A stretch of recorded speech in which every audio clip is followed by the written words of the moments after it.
soon was spinning north again at a fair speed, albeit the extensive building operations in Fourth Avenue had made the street well nigh impassable. The roughness of the pavement merely shook up his digestive apparatus and gave it zest for the fine luncheon he was promising himself the minute he stepped aboard his train. His new chauffeur got lost 3 times in the maze of traffic about the Grand Central Station.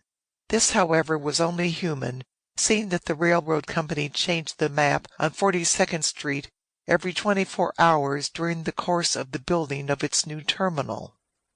Mr. Armiston at length stepped from his taxicab, gave his grip to a porter, and paid the driver from a huge roll of bills.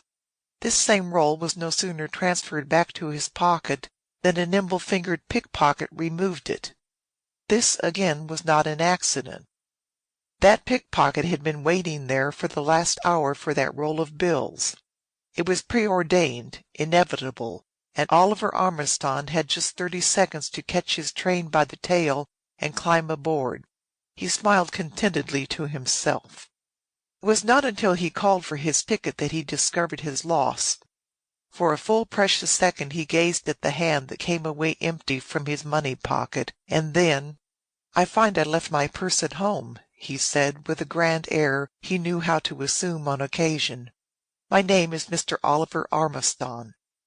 Now Oliver Armiston was a name to conjure with.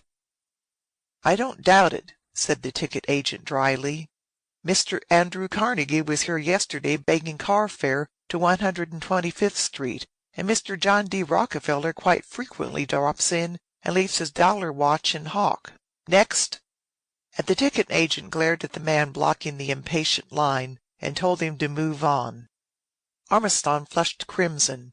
He glanced at the clock. For once in his life he was about to experience that awful feeling of missing his train. For once in his life he was about to be robbed of that delicious sensation of hypnotizing the gatekeeper and walking majestically down that train platform that extends northward under the train shed, a considerable part of the distance toward Yonkers. 20 seconds! Armiston turned round, still holding his ground, and glared concentrated malice at the man next in line. That man was in a hurry. In his hand he held a bundle of bills. For a second the thief instinct that is latent in us all suggested itself to Armiston.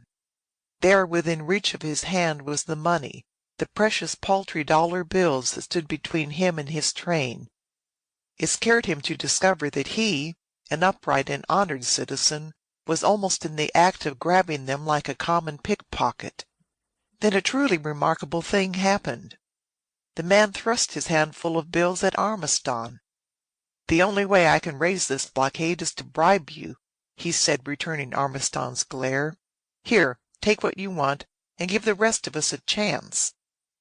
With the alacrity of a blind beggar miraculously cured by the sight of much money, Armiston grabbed the handful, extracted what he needed for his ticket, and thrust the back into the waiting hand of his unknown benefactor. He caught the gate by a hair. So did his unknown friend. Together they walked down the platform, each matching the other's leisurely pace with his own. They might have been 2 potentates, so deliberately did they catch this train.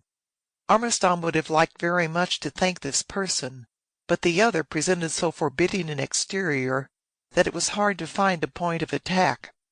By force of habit Armiston boarded the parlor car, quite forgetting he did not have money for a seat. So did the other. The unknown thrust a bill at the porter. "Get me 2 chairs," he said. "One is for this gentleman." Once inside and settled, Armiston renewed his efforts to thank this strange person.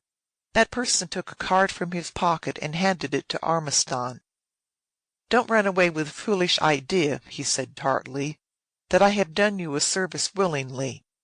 You were making me miss my train, and I took this means of bribing you to get you out of my way. That is all, sir. At your leisure you may send me your check for the trifle." "A most extraordinary person," said Armiston to himself. "Let me give you my card," he said to the other. "As to the service rendered, you are welcome to your own ideas on that. For my part, I am very grateful."